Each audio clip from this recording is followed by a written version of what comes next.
Hello and welcome to the Rangers News YouTube channel. My name is Cameron Willis and I'm joined by Mr. Jordan Carlisle. Hello. How you doing? So you're joining us after Rangers absolutely dismantled Motherwell 5-1. I think it was a very tired looking Motherwell side. Rangers were professional. It was a bit of a changed lineup with Calvin Bassey and Jordan Jones coming into the side. Both players impressed in what was a strong Rangers performance. James Tavernier got 2 goals, both from the penalty spot. Jordan Jones got a strike in between then, and Cedric Itten got off the mark for his Rangers, opening his Rangers account with 2 goals in the second half. George Edmondson obviously scored an own goal from a kind of deflection from a corner, which kind of took the shine off it a little bit. But it was an impressive Rangers performance. And Jordan, what were your thoughts on it initially? Yeah, I think really bright contrast to last weekend at Hibs, but I think also probably a contrast in terms of opponents. Hibs were out the blocks quickly, and Rangers started quite well, but Hibs were keen to get involved and try and break Rangers up and possess plenty of threat of their own Hibs? when they got on the ball. What was that? Yeah, Hibs last weekend. Oh, last weekend. Sorry. Yeah. So Hibs last weekend. I had a delay on my microphone, man. I'm like, Hibs. Yeah. No. So we got Hibs last weekend. Were quite in your face in terms of the way they approached it. Motherwell today, I thought were pretty poor, and I think, as you mentioned at the start, there looked pretty tired.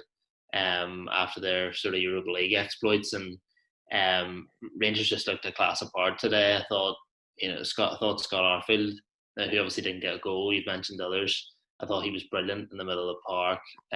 Tavernier, fantastic, has been for the last couple of weeks, brilliant. And Jones brought a bit of freshness, I think, which was maybe needed. Straight off a European game, the chance to make changes, if you have that there, you should do it. And a day in the sun where it was just clinical and the way I think Jared would have wanted it. Obviously, say that Edmondson near the end, it was a bit of a weird one. Like he literally did not see it coming. Smashed him in the face. He was almost trying to get away from it, and yeah, it takes the shine off it a little bit. But that clean sheet record's always already gone. So just a very convincing 3 points and getting the 5 goals is a big bonus from a Rangers perspective. I think the biggest thing that you can kind of take out today was a real, for maybe the first time this season, flexing that kind of strength and depth that we've added in the summer. And the kind of performances from players that were considered kind of maybe fringe players. Like, I thought Calvin Bassey was impressive. I think Jordan Jones took his chance. You see the comments from Gerrard after the game saying that if he continues to play like that, there will be opportunities for him at Rangers, which is good. And I think he enjoyed the goal, as you can see by his celebration. So we'll go through the match. I thought Rangers from the off were pretty kind of dominant. I think James Tavernier was man of the match, but he is performing probably. He's always been consistent with Rangers, but he's never really. He's always been consistent in a Rangers shirt, but I think he's probably verging on playing at his best football in terms of his all-round game. Going forward, he obviously opened the scoring from the penalty spot. What were your thoughts on the penalty? Do you think it was a penalty? I thought they were both penalties. I think the way the laws are now, is helpful towards that.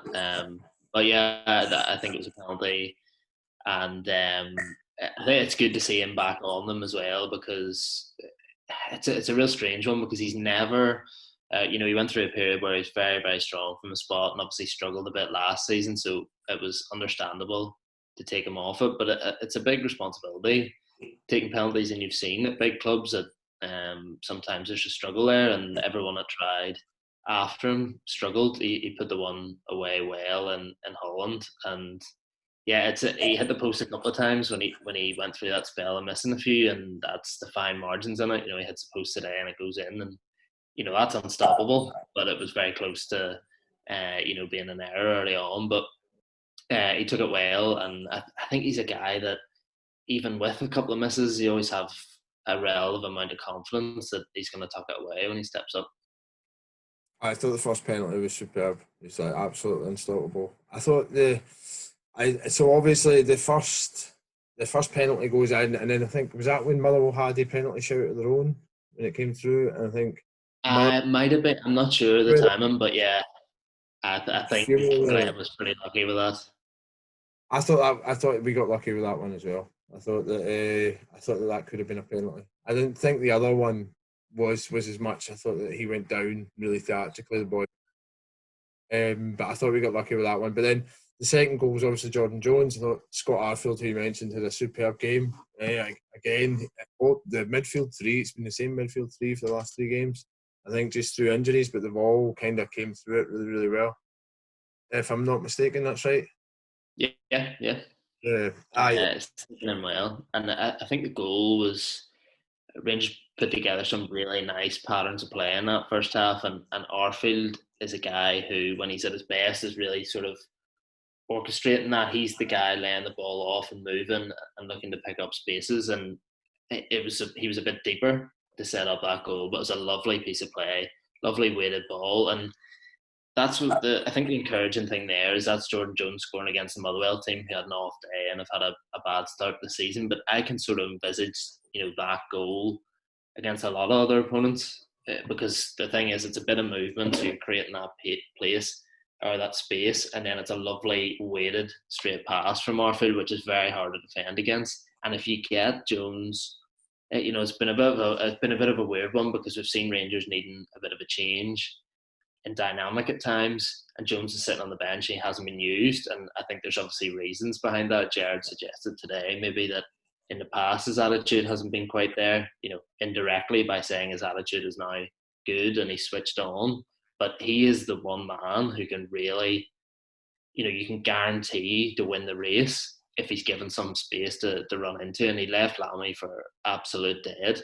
Now, seeing his sort of performances for Northern Ireland down the years, when he goes through, I'm not necessarily convinced that he's going to stick it away. But as he said, he had a swing at it with his left foot, and he tucked it away lovely, and obviously really enjoyed it. I think most people were delighted to see him get a chance and then to take it like that, because he's a guy who clearly, really loves the club and has followed from afar for a long time. Has got this move, barely played, but it was a lovely first goal to get, and it's something that he should really be looking to kick on from now, I think.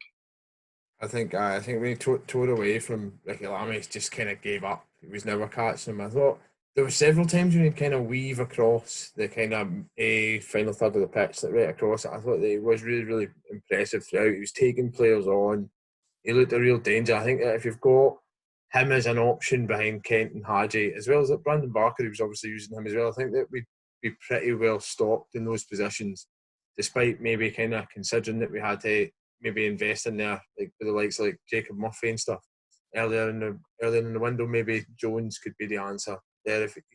I think if he gets more confidence, I think he can. But even with that finish, I think that's a big part of his game that he needs to improve on. Chris Boyd said that at half time as well. He's not the greatest finisher, and I think that if he can add that to his game, we'll have a really dangerous player there. So then obviously after that, this is a second penalty, which again is a handball. But I mean, people were saying that they thought the first penalty was more blatant. I thought Etna was less blatant, was more blatant. I thought this one was more blatant. I thought it was ridiculous. I said, why has he put his hand up like that across his chest? I mean, the first one's more the confusing new rule that everybody's kind of bemoaning, but the second one was like his hand was up there. I thought it was ridiculous for the defender, and he was spot on to go for a spot kick, but it seems to have driven absolutely everybody mental in line that we got 2 penalties in one game. But if it's a penalty, it's a penalty. Do you know what I mean? And it was a penalty. And again, he dispatches it in the opposite corner. But I think some sort of suggestion that it was one of those ones where it came to him. He didn't expect it to reach the whole way through to him, so therefore he's surprised. But I just didn't. It was just a weird action that he made. Obviously, he's jumping. I don't know why he's jumped with his elbow there anyway, but it's also hit his elbow and then he's followed it. He's almost like followed through with it. It was 100%.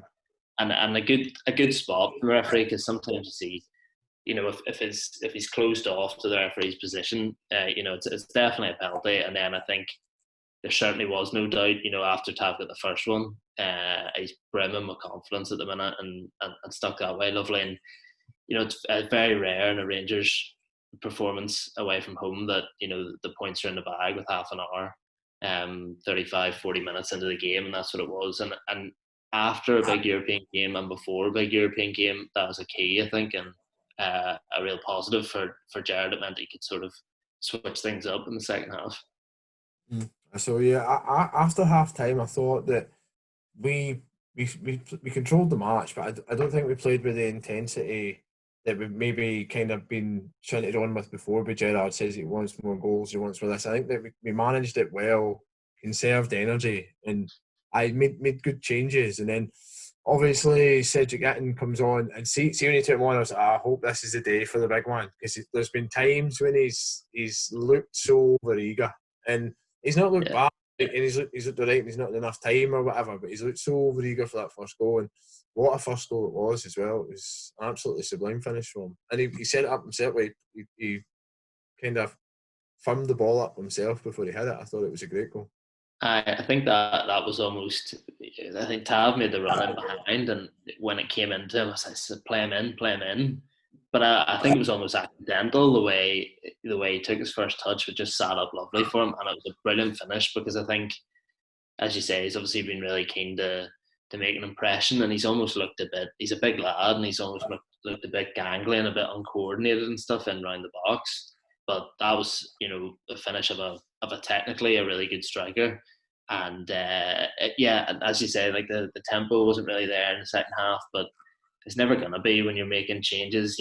Taking your centre back off just to give someone else a bit of playing time and that sort of thing. It's always going to disrupt things, and I think the players can tell from a substitution like that there's no great urgency here, but there's obviously stuff in it for the likes of Jones to keep making an impression in the second half, and then the subs that came on to do their bit. And yeah, obviously they've paid money for it, and the whole point is that maybe Morales goes, maybe he doesn't. Like, what's the situation if he goes? And I think if you asked any Rangers fan before the game, you'd think that Roof's injured, Itten's not done anything so far. If Morales goes, it's a disaster.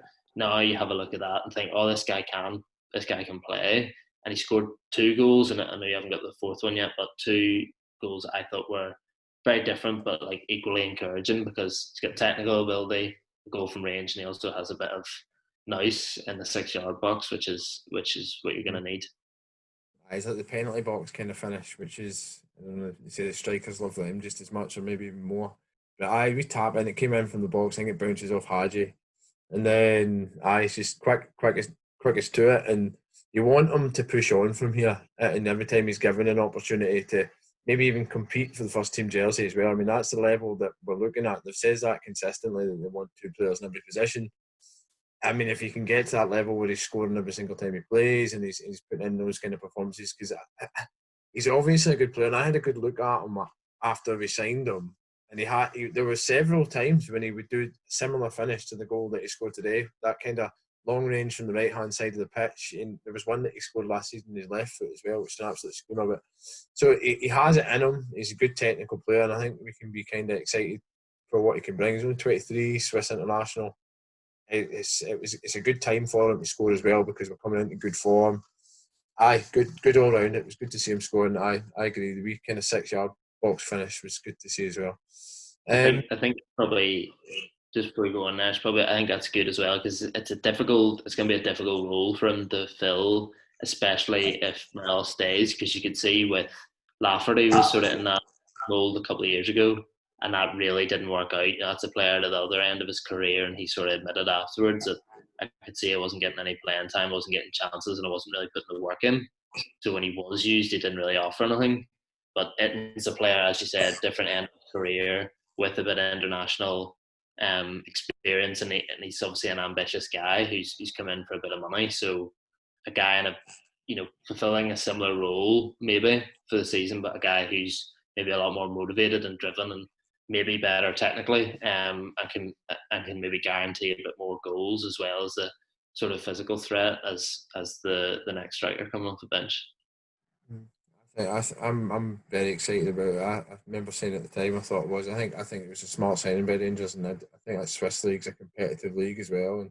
And I think it'll prove to be a good player for us. I like a big one. It was a great goal, man. So I know, and then we conceded a goal. I thought I was actually sitting at my flatmate. I was like, conceded one goal, and no, we conceded in one game all season basically. Excluded the Leverkusen match, and then Edmondson comes in, the ball shimmies off Goldson. No, it was actually a Motherwell player, but I think Goldson's at the front post with him. And then it hits off his face and rolls into the bottom corner. I don't think there was much you could have done about it. Maybe we could have won the match. Bison, yeah, playing Uh, off his dome. Look, it was convincing finish. he looked so confused. I saw gutted from the one. There's one point in the match, Big Edmondson caught the pitch, and he was like away up in the right wing. Did you see that? I was like, no way, Aye. man. I was charging him out. He's enthusiastic. I like Edmondson, so I'm not going to give him too much grief for that. But it was unlucky. And I think it's like it's a bit of a weird get the sort of situation with the behind closed doors games like that. So it's the Motherwell, they actually pipe like proper music into the ground, rather than just like the TV cameras, but pretty much silence in the ground. You're 5-0 up with a couple of minutes to go, and you get bashed in the face, and it goes into the corner. He just looked embarrassed, like he's just like, what's just happened? Like they've just scored and they haven't went anywhere near the net for the whole game, and, and it's my fault. I'm straight off my dome. But yeah, it was just a bit of an awkward and weird end of the game that obviously been convincing one way. But yeah, he shouldn't really be losing any sleep over it because not much he could do, and it doesn't really matter in the grand scheme of things. So. so I know convincing win, and now we move on to Galatasaray on Thursday night. How do you feel about that? Yeah, it's a bit, if you look at their squad, they've got a lot of good players, and I'm sure there'll probably be a preview video in the week where we'll go into it in a bit more depth. But they've got really good players, but the way Rangers have done in European competition under Jared, especially in the qualifiers, this is maybe a bit of a step up, but they continually surprise to the point where it's not really surprising anymore when they pull off good results like they did on Thursday night, and that was really convincing. And I don't know if it's a bit of a myth in my head, but I think Turkish teams are a lot harder to play at home, in the real hostile atmospheres, and they've got guys who might come over, and yeah, they're not going to have the sort of Ibrox atmosphere to feed off, which Rangers players have obviously really drawn upon in the last couple of years. But I don't think they'll fancy coming over to play Rangers, a team that have scored 9 goals in their last 2 games, and yeah, I think if Rangers play well, they could very well make the group stages again. Awesome. So yeah, and then after that we've got Ross County before we go into an international break. So yeah, good day all round for Rangers, and we look forward to Thursday night.